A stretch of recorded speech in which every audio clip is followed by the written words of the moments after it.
Hello and welcome to On the Kerbs. I'm your host, Taymon Daily. Joining me this week is a fellow motorsport enthusiast and F1 and official Extreme E podcast host, James Baldwin. We caught up a little while back to chat about everything Extreme E, from the drivers to the camaraderie off track to the legacy projects and so much more. So without any more further ado, let's get straight into it, and I hope you enjoy our conversation.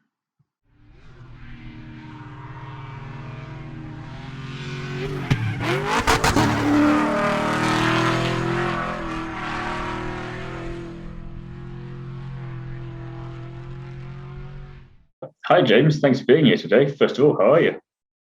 Mate, thank you very much for having me. I am very well. It's good to be upside down in Australia. I was trying to correct myself for the rest of the world, certainly in a time zone sense. But no, very, very good. Thank you for asking. Happy to be here. Happy to be in a new year, that's for sure, and to get some new seasons underway and some livery reveals and all that sort of other jazz that happens in January and February. So it's that fun time of year where we get to see if we can tell the difference between what they've done with the livery or if it's exactly the same.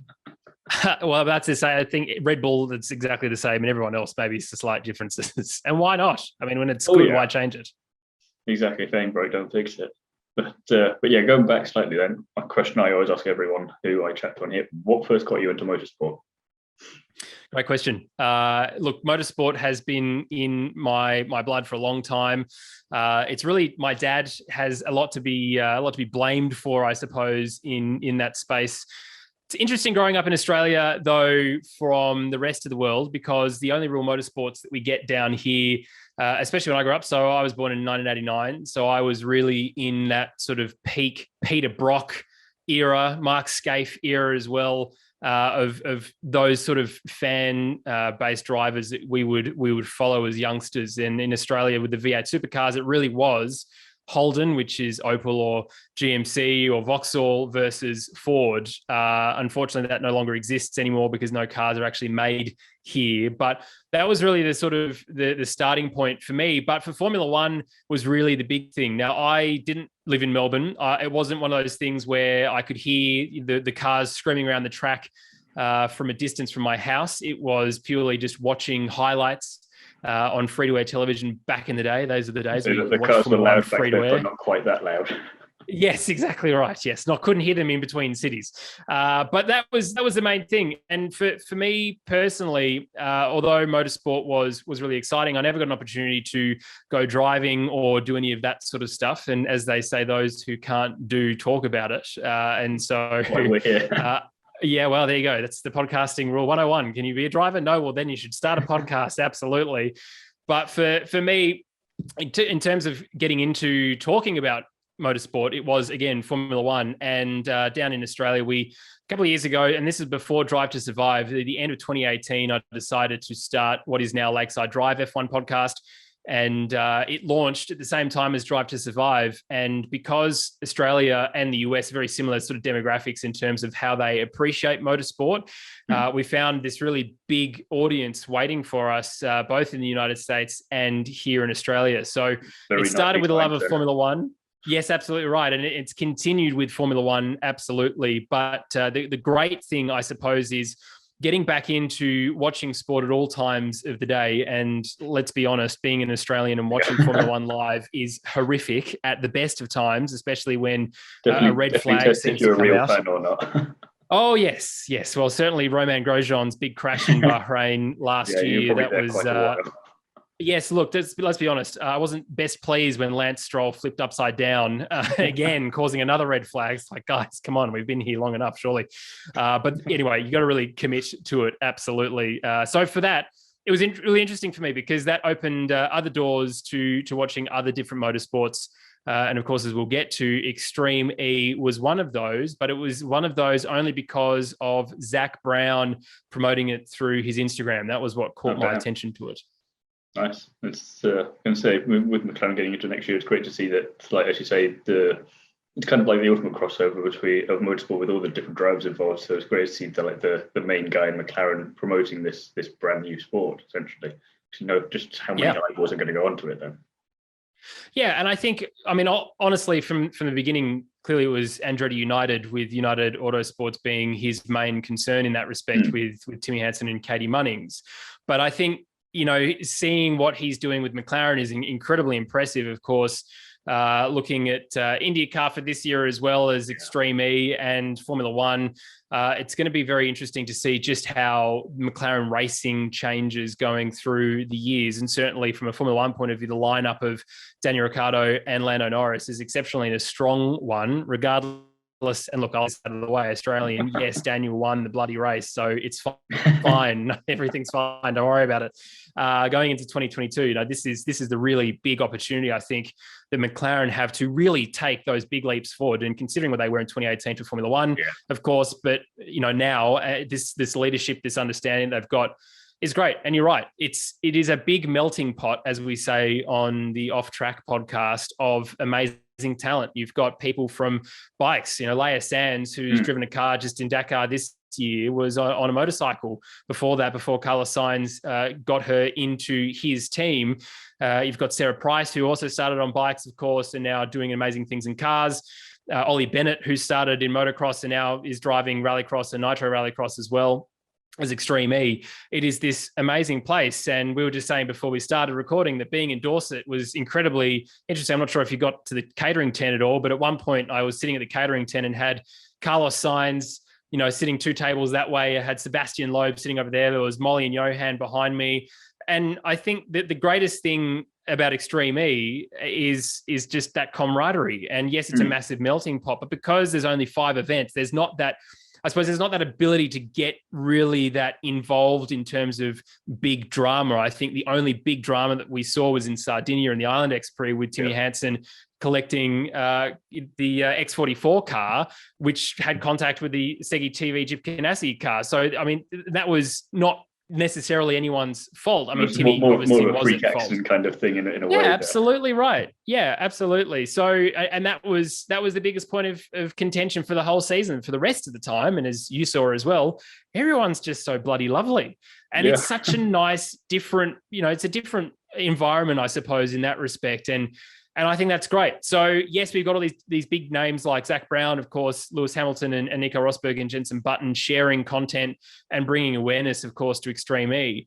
But I think, doing a little bit more digging and certainly being able to do the podcast like I do for Extreme E, we get to see so much more behind closed doors, if you will, or behind the curtain on just who these drivers are. And as you've spoken to a few of them on your podcast as well, not many of them have been in motorsport for a very long time. Katie Munnings, who is only, now 24, I think, has only been racing since 18. The ridiculous pace that she has is just so natural. She's been karting since she was like 3 or something. So. Exactly. Yes. Well, like every Formula One driver, they've been karting since 2 months old. That's kind of what you expect them to be. So yeah, it's a really incredible environment to be in, and certainly through loving motorsport and Formula One. One of the things I've really appreciated is, as I said before, that off-road mentality, the rally cross, the rally raid kind of driving this Dakar event style car that is effectively getting involved in a rally cross event is phenomenal. And you've got all of these people and these teams, and of course the team of Extreme E as well, led by Alejandro Agag, of course, but all the way through, including Scott Elkins as the race director.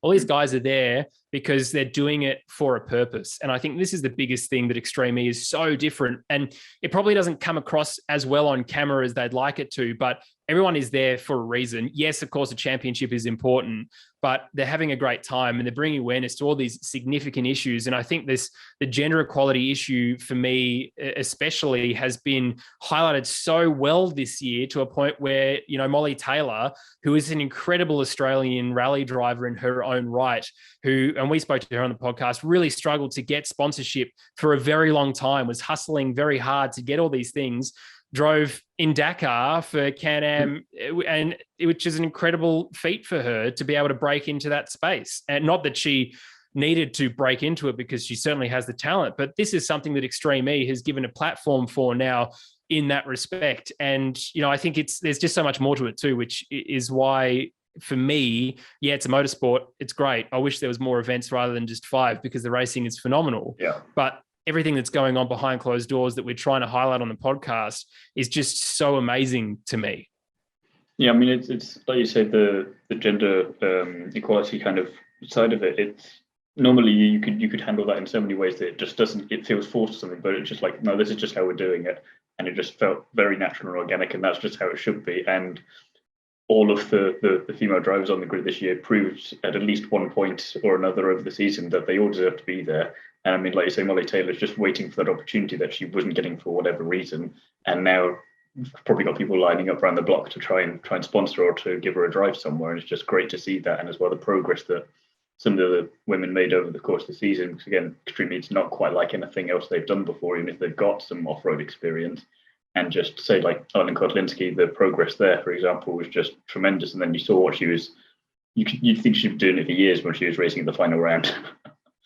Oh, and the way that she kept her boot stuck in going towards the knife edge, where she almost just drove into the forest, then came back again, was incredible Even driving. The other drivers next to her weren't sure quite how she managed to do that. Yeah. Yes. There's some great footage of Johan debriefing Molly alongside Nico Rosberg about that exact event on Extreme E's socials. But yeah, you're absolutely right. And I think, I mean, obviously it's great for Molly being in that championship winning team, but that same story goes all the way up and down the grid. And the most recent podcast that we've just released is with Christine GZ, who is with Excite Energy Racing, of course, last year alongside Ollie Bennett, and goes to Veloce Racing alongside Lance Woolridge for this year. And she is just epic. She is so quick, but she has had to fight tooth and nail for every single dollar of sponsorship that she's ever received. You know, she built her first rally car to get involved into the sport. So there is all of these amazing stories that lie just beneath the surface. It's a proper DIY career that she's done there, and the fact that she's managed to get all the way up here now, and then that Veloce recognised that and give her the seat is just like the icing on the cake. So everyone was worried about if she was going to be there this year or not. It's like the best news that you get that announcement then. Yeah, exactly right. And it only means great. And I think a lot of the headlines are, you know, Christine GZ replaces Jamie Chadwick, but let's not forget Jamie Chadwick in her own right, exceptionally fast in single seaters, and has a great career ahead of her in that space. Still a Veloce racing driver, of course, in that space. So yeah, I think it's really good. And that's the other thing as well. People are really lifting each other up. You know, Ollie Bennett was super pleased that Christine GZ was able to drive for Veloce next year. Of course, they've got that bigger brand behind them. And now alongside Lance, who did an absolutely stellar job with never driving the car before. His performance was phenomenal, and super stoked for him as well. And this is another driver who doesn't have, if you will, the blue tick next to his name on Instagram or socials just yet. I'm sure that'll change. And that was the same for Emma Gilmore, who's a New Zealand driver as well. Which seems kind of insane in a way, really. But and she, you know, I think when she started with the Arctic X Prix, and not that it really matters, right? It's not necessarily always about followers or views or anything else, but she might have had a couple of thousand followers on Instagram. Super responsive, you know, exceptionally lovely person as well. Can't wait to get her on the podcast next year. But for her to have flown over from New Zealand effectively without the ability to return all of last year, so she'd only driven over. Took her ages to get back in, and even when she did, it was still the 2 weeks in quarantine that she only just got out. Indeed. Yeah. About a week ago, she got out. So the commitment that she's had to be able to then do that, of course, she was staying with friends, I think, in England since arriving there. And yes, of course, she did the Arctic X Prix, and she was lucky enough then to do the Island X Prix.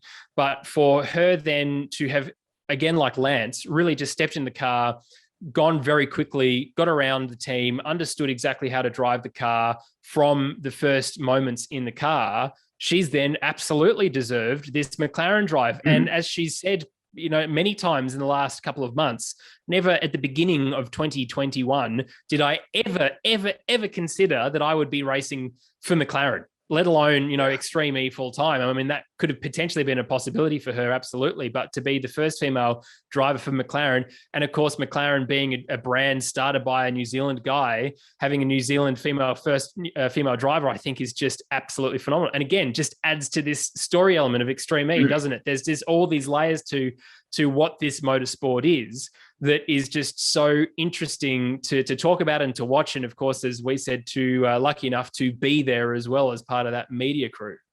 Again, it's like we were saying before, there's not that like deep level of competition yet. They're all competing, obviously, but they've still got that camaraderie off track and having all these great stories behind all the drivers. So like with Andretti, you've got like the experienced person with Timmy there, and then someone who you think is way more experienced with Katie with how she drives. who's just basically coming into it, and then you've got a New Zealander in a New Zealand team essentially in Origin, and it's just all these great little stories coming from everywhere that you kind of, it's hard to root for one person. And you kind of, it's weird to put that in motorsport because you're used to being like, okay, these 5 drivers I have a preference over, but in this case you're just like, well, everyone's really good. I don't know what to do. Yeah, and everyone's super lovely. So you're heartbroken for someone like Sarah Price and Kyle LeDuc, where they've had absolutely no luck at all this year. But they're so lovely, incredibly generous with their time, happy to stop and have a chat, talk about how their day is or how their flights were or whatever it is.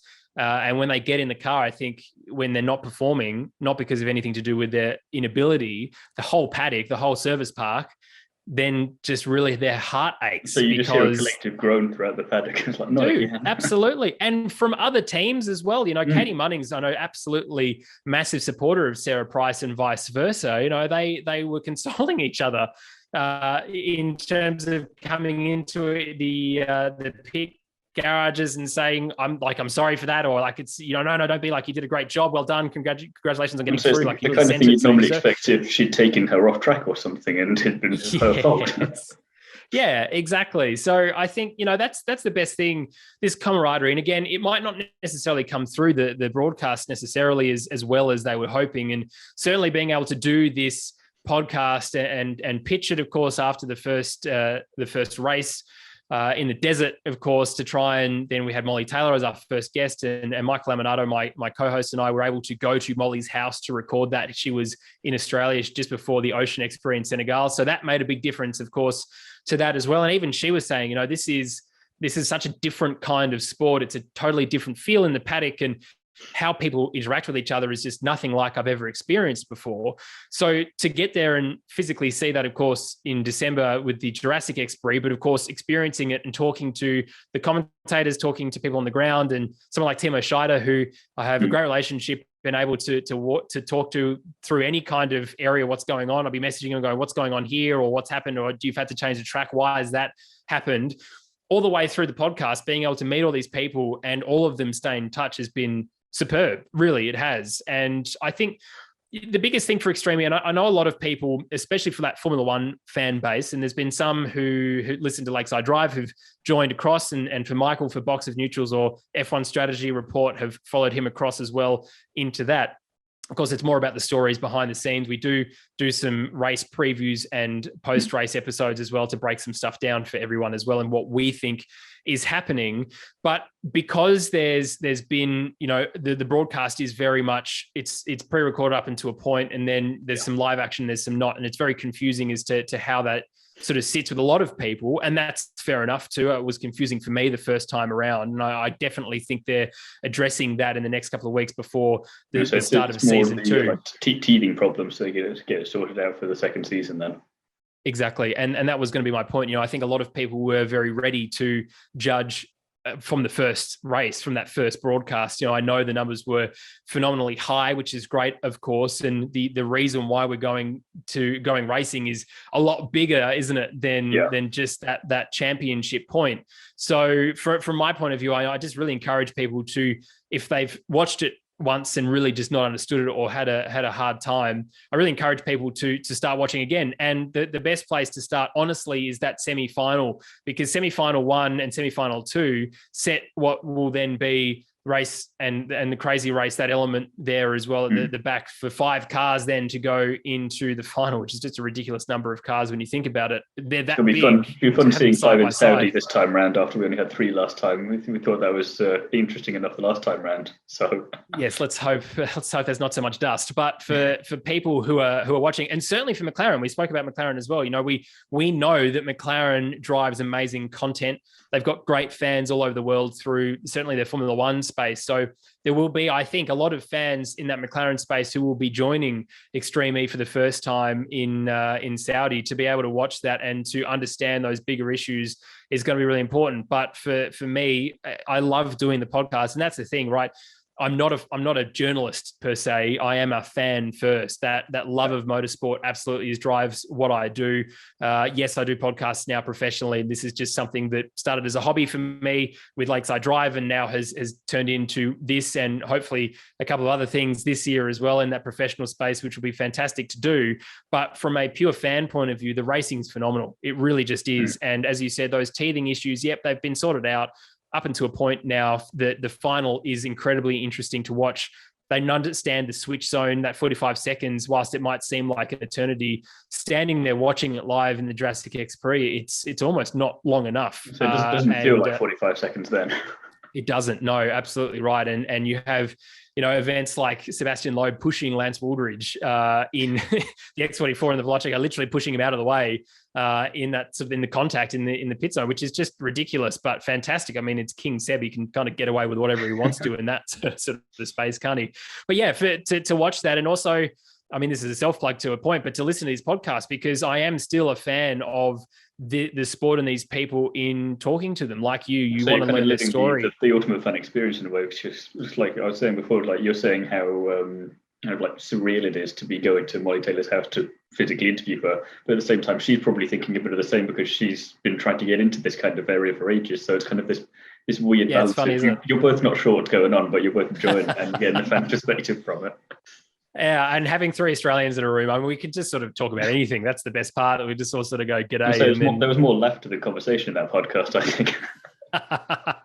Yes, yeah, that's absolutely right. But you're absolutely right. I mean, it's that mega fan, that super fan attitude. I just get to be lucky enough to be able to go trackside or talk remotely to a lot of these amazing people. And yeah, it's not just the drivers, it's the team PRs who are operating on a different level to other motorsports that I've encountered. It's, the team owners, it's the Extreme E staff, it's Alejandro Garg, all of these amazing people who have achieved so much in their own right professionally, now doing, amazing things in terms of just having a conversation with us, talking either on the podcast, you're kind of operating on the same level in a weird way, because it's like it's a new sport, and you're kind of, none of you've got like a rough idea of where things are going, but there's not like a proper concrete plan for it. So you're more open to be like talking to more people, or be open on this kind of thing, or oh yeah, sure, come and visit, or whatever. So that's exactly right. It is what we said last year was the ground floor of Extreme E. I suppose it means that we're on level 1 now for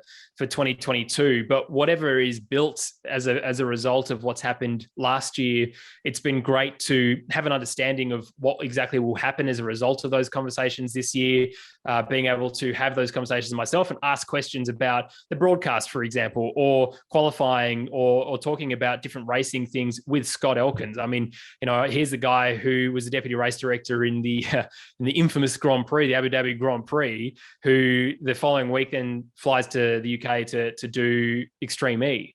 This is a guy who, I'm sure plenty of people in the F1 world would have loved to have had a conversation with. And whilst we didn't talk about Formula One, because it didn't really matter at that point, what had been done was done, to sort of pick his brain around. Also for a bit of an escape anyway from all that. Well, there is that. But I mean, he's such a lovely guy as well.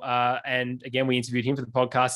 He loves guitars. He loves repairing guitars. So talking about his guitars, he still lives in the US, so he's excited about getting back to Chris. All that sort of other stuff that you realize that these human beings, right? So yes, we can all jump on how dare you, Michael Massey, but at the end of the day, all of them are human beings first and foremost, and that really sort of hammers it home. So it's been great to do podcasts in that respect.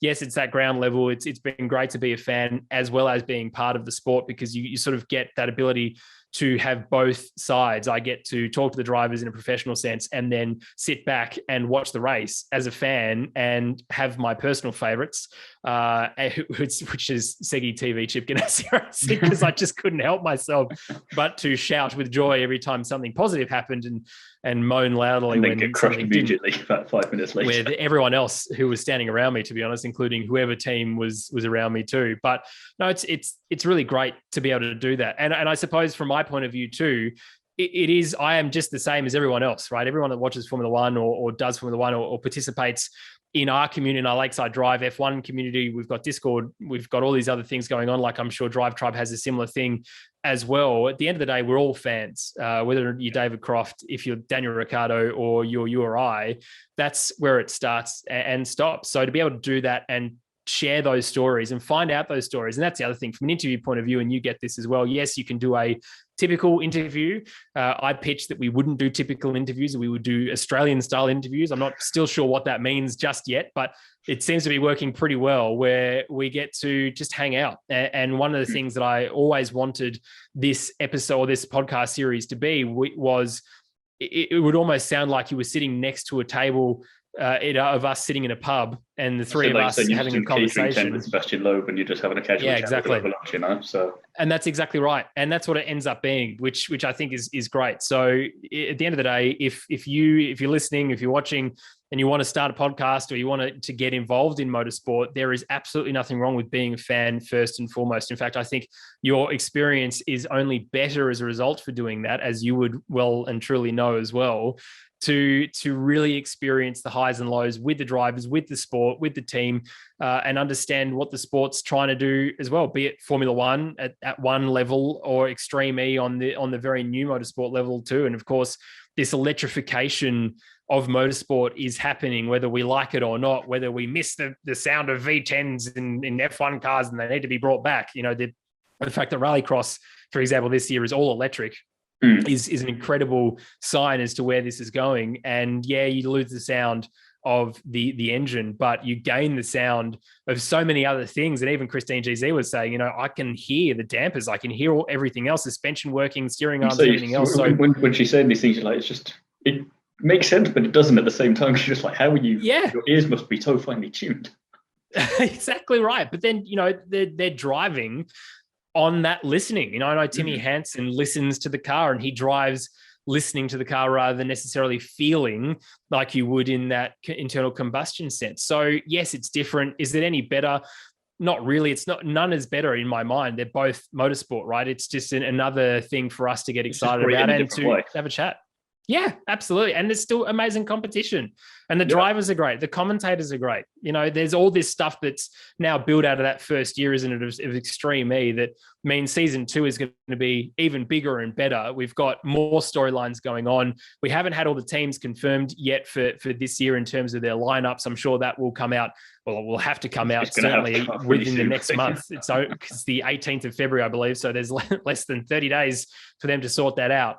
But it's going to be an incredible year. And certainly if there's a race or two that might not necessarily look as exciting to you, again, encourage you to come back, because there's a significant gap between them. There's enough time for you to forget if you didn't like it or not, so then come really back and watch it again. Because like you said, there's not many events, and it's because of the TV coverage at the moment, it's very close. You don't have to be like, not dissing Formula One because we love it, but you don't have to watch 2 hours of a pre-show to watch a 2-hour race to watch 2 hours of the after show. You can just come for an hour and a half, depending on the day, on what's been going on, and you get everything you need to know, and you can have a nice time with it, and then you don't have to worry about it for maybe another couple of months. So it's the easiest thing to be a fan for.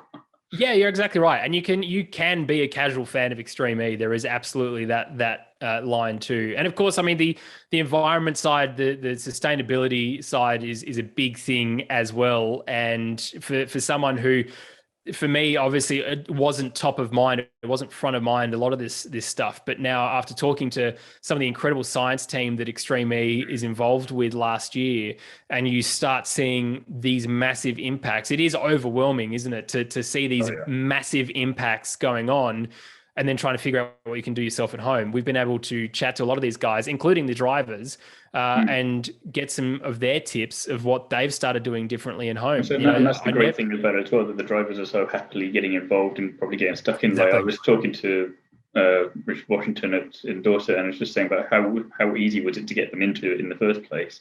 And it's like surprisingly easy than we thought. They were just really all kind of open to it, and I love that. That's great to see, and that momentum just build, because again, you're not that the racing drivers are different species of people or anything, but you're not sure how much of it they're thinking maybe it's, we've got to do this because it's in the contract or whatever. But no, they're just all happy to roll up their sleeves and, like you said, also get properly muddy for it and just get on with it. Oh, I saw a stack of drivers building a beaver house. My eyes almost got gauged. Yeah, but my eyes got gouged out almost 7 times by a combination of Christine GZ. I was going to say she's swinging branches around from what I could see. Swinging branches around, Utah, and school kids being so excited to build this thing. But to stand there and think, here are some amazing talent. This is an incredible, whoever was standing in front of me at the time, just thinking to myself, this is incredible. Jutta Kleinschmidt, who's the first female to win Dakar, is standing there building a beaver house next to someone like Katie Munnings.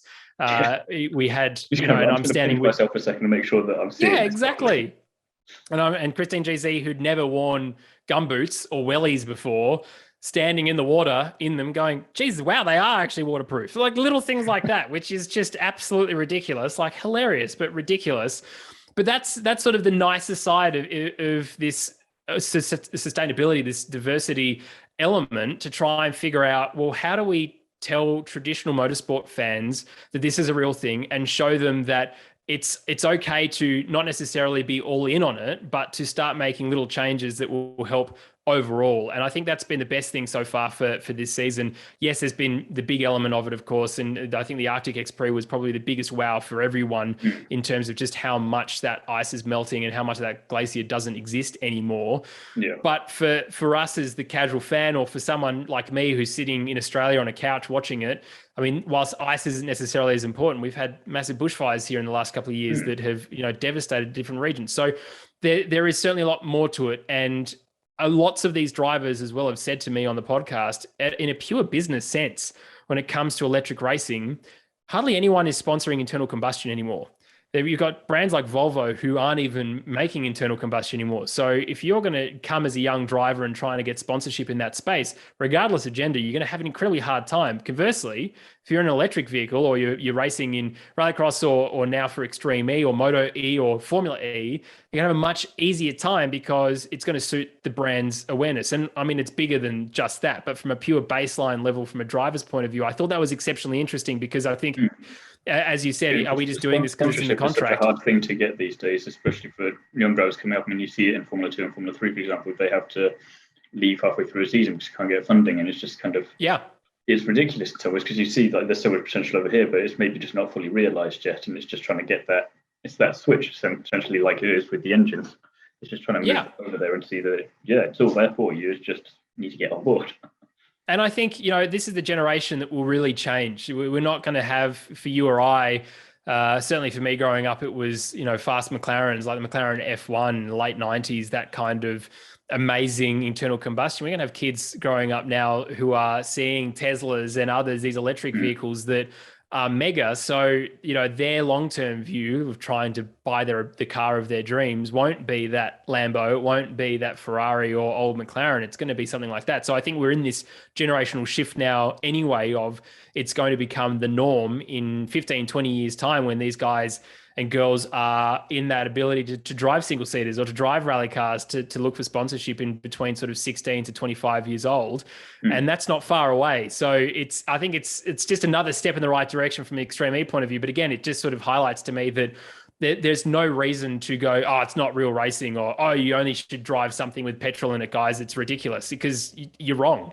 You're just wrong. It's not the case at all. The case is it's amazing motorsport. It's great racing. It's great people. And the same can be said for Formula E, Moto E, and Rallycross, I'm sure, this year as well. If you're a proper racing fan, then as long as the racing is close and as long as there's good competition and all that kind of thing, then none of the rest of it really matters. You're like, you're there for the competition. So it doesn't matter if it's all women driving or men driving, or if it's a mixture. It's just as long as all deserve to be there, and as long as there's close racing, then where do I sign? Yeah, exactly right. Couldn't agree with you more. So then I'm going to try and ask you maybe an impossible question, depending on how biased you are. Who's been your favorite person to talk to on your podcast so far? Oh, that's a very hard question. And now, because I'm going to be put in the bin by at least 15 people.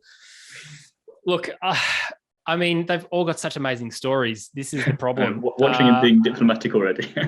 I know. Look, I'm going to say Christine GZ. And I say Christine GZ because she's been the one so far that we've spoken to that hasn't come from a racing family, that hasn't come from the ability to make money very quickly to be able to get into certain things, and has literally followed, like I'm doing and like you're doing in a passion sense, her passion.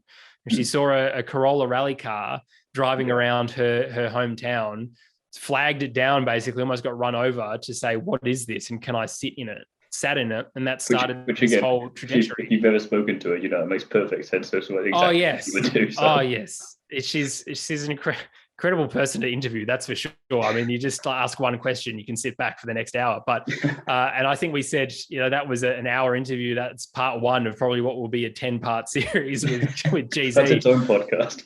Yeah, exactly. I think it is also worth saying, though, it was doing it in person with her as well. The equivalent with Molly, we to do it in person is this incredible next level of interaction that you have. And I've interviewed some amazing people remotely as well. And I think Scott Elkins would probably be a very close second, because he's someone who doesn't have a huge amount of awareness about him, but has such a significant amount of responsibility in Formula E, in Formula One, and Formula 2, and Formula 3, and Extreme E, which is significant amount of motorsports that most of us, especially listening to this podcast, will watch at least one of those, if not more. And the fact that, as I mentioned before, the fact that he's got a little guitar repair shop in his hometown, and that's what he loves doing on the side things, I think that was really great. I just list everyone, basically everyone that you would normally find out about. That just kind of makes it that more enjoyable, isn't it? So yeah, and then in the Jurassic X Prix, I spent a bit of time with Timo Scheider, who is the Joker driver, the championship driver, so who would fill in for someone if they were sick, and the course designer, and he's just such a dude. He is just such a lovely, amazing guy who is incredibly quick. Certainly deserves.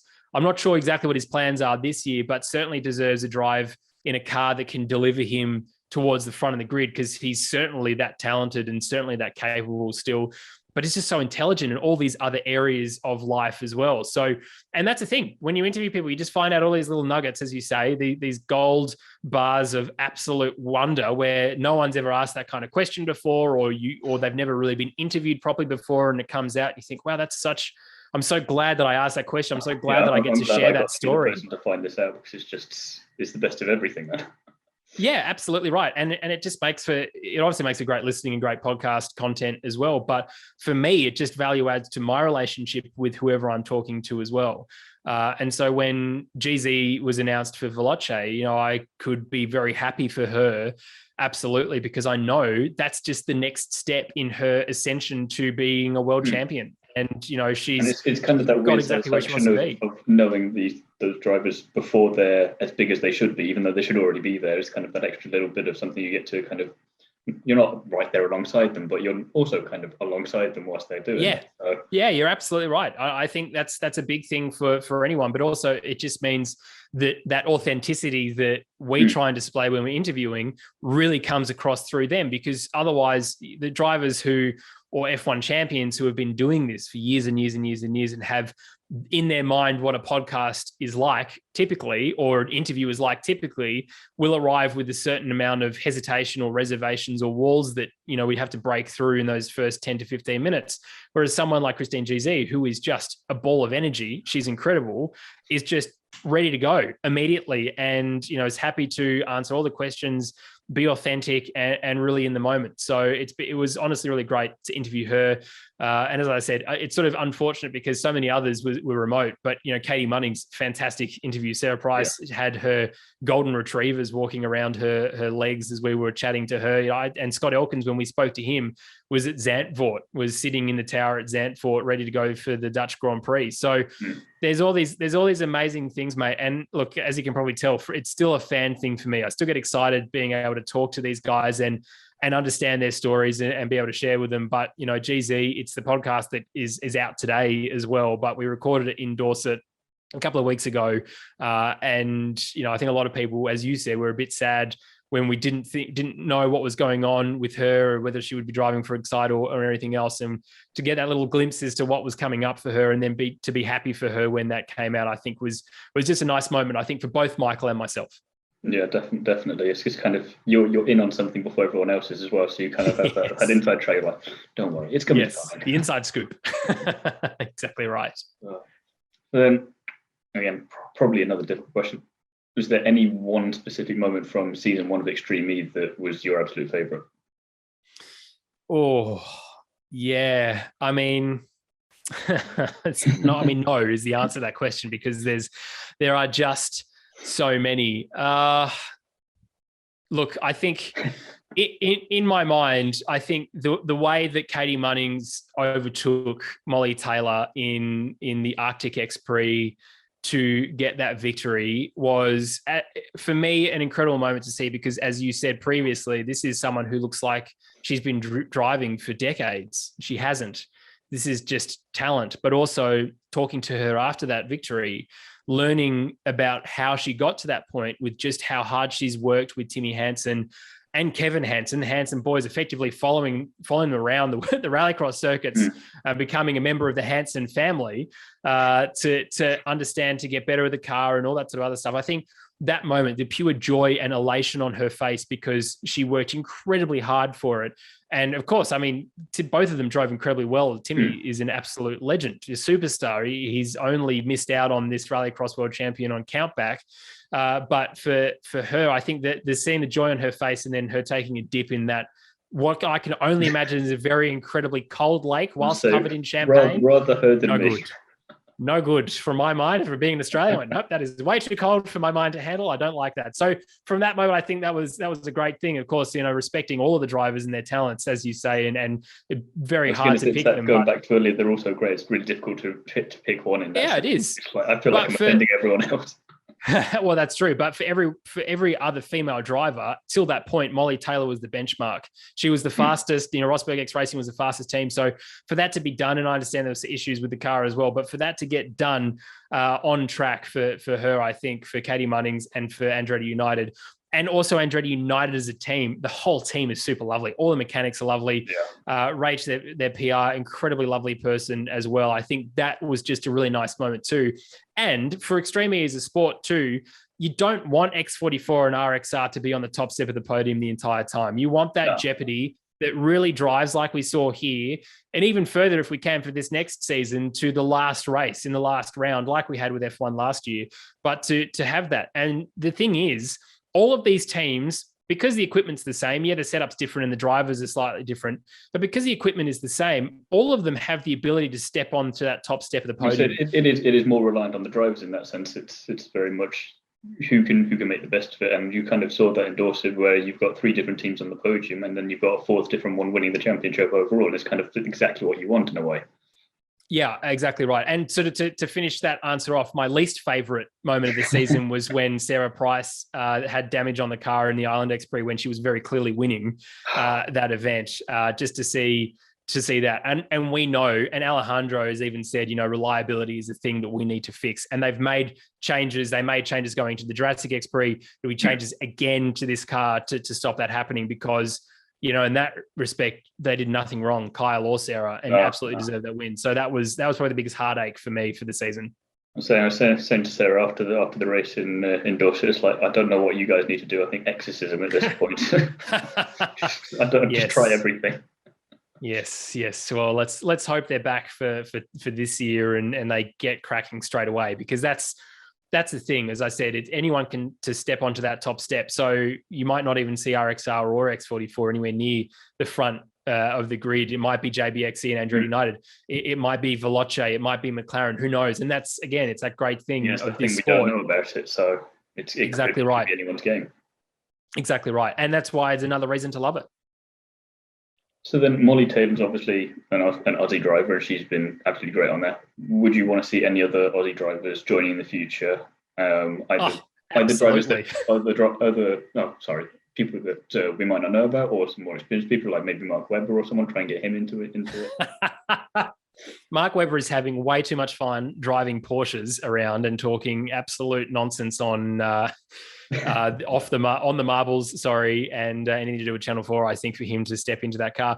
Look, I think that's an interesting question. In terms of other Australian rally drivers, well, there's no one really that comes to mind straight away that would be in that equivalent category. But then again, Molly Taylor wouldn't have been someone that came to mind at the beginning of last year for me. So do I want to see more Australians in the car? Of course I do. That's the Australian bias that we're very allowed to carry around with us. As I said about Daniel, that's just what we do. But I think for us as an Australian and for New Zealand as well, I think for both of us, it's often very hard for younger drivers to break into the scene of any kind of serious motorsport because of just how far away we are. And yeah, it's fine to have certain championships in this side of the world. Of course, like V8 Supercars, as I said, the Australian Rally Championship, they are all very good, but they don't have that level of credibility or that acclaim that often a lot of these drivers want to chase. So someone like Oscar Piastri, for example, who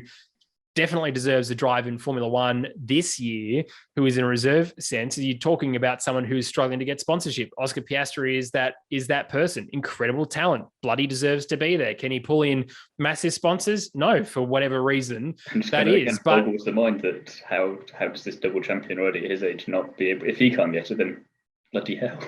Well, and that's it. And I mean, he's a triple champion. He came through before Formula 3. You know, every year he's done a new championship. He's bloody won getting stuff already.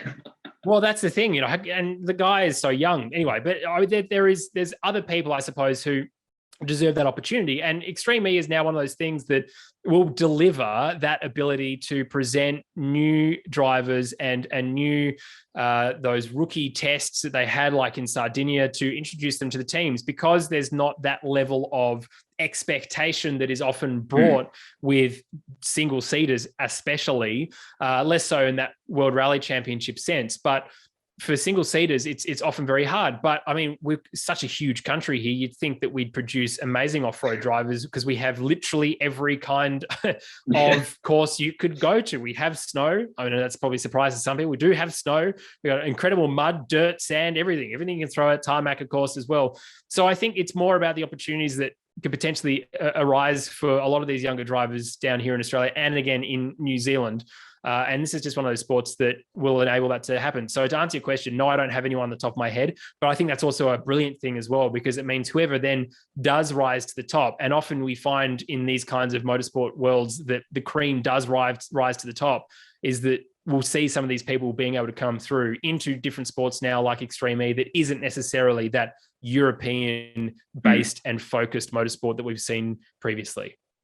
And I say as well, you said about all the different terrains you've got in Australia, you can have like an Australian version of Extreme E, just get all the Australian drivers, and then you've got a couple of names you can throw up into the main thing.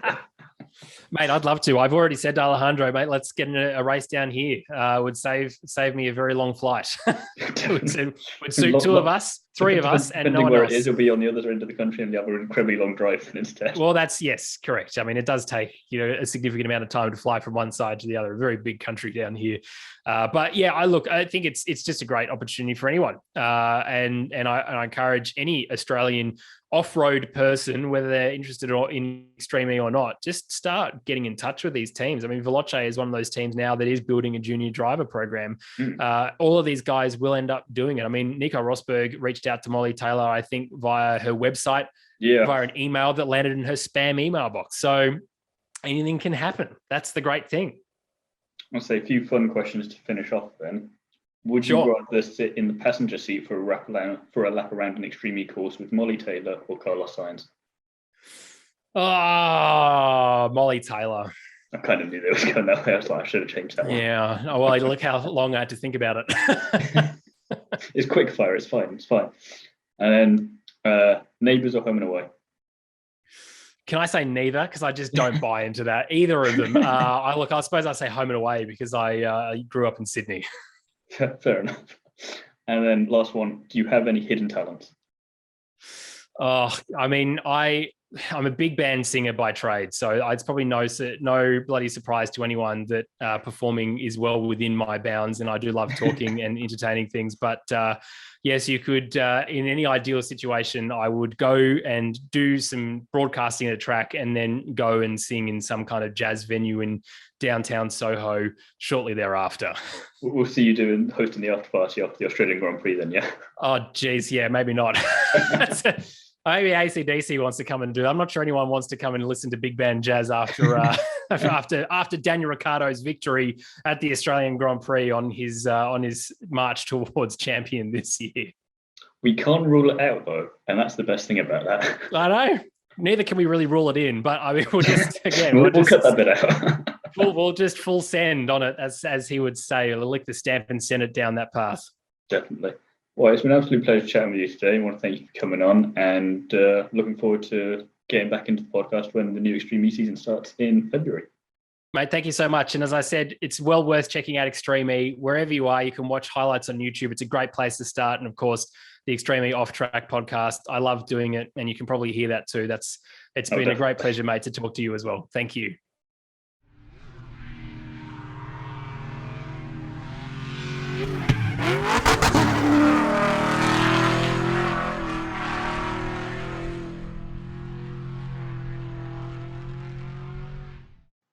Thanks again to James for coming onto the Kerbs with me. It was awesome chatting.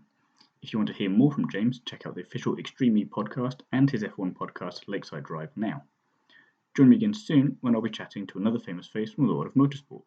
And in the meantime, don't forget to like, comment and subscribe, and check out the other videos on the On the Kerbs YouTube channel, and you can listen to me talk about everything Formula 1 amongst other things over on the Undercut podcast, also on YouTube. Away from YouTube, you can follow me over on Instagram at t.elwes.daily.drivedrive. Thank you for listening, and I'll see you again next week for the next episode.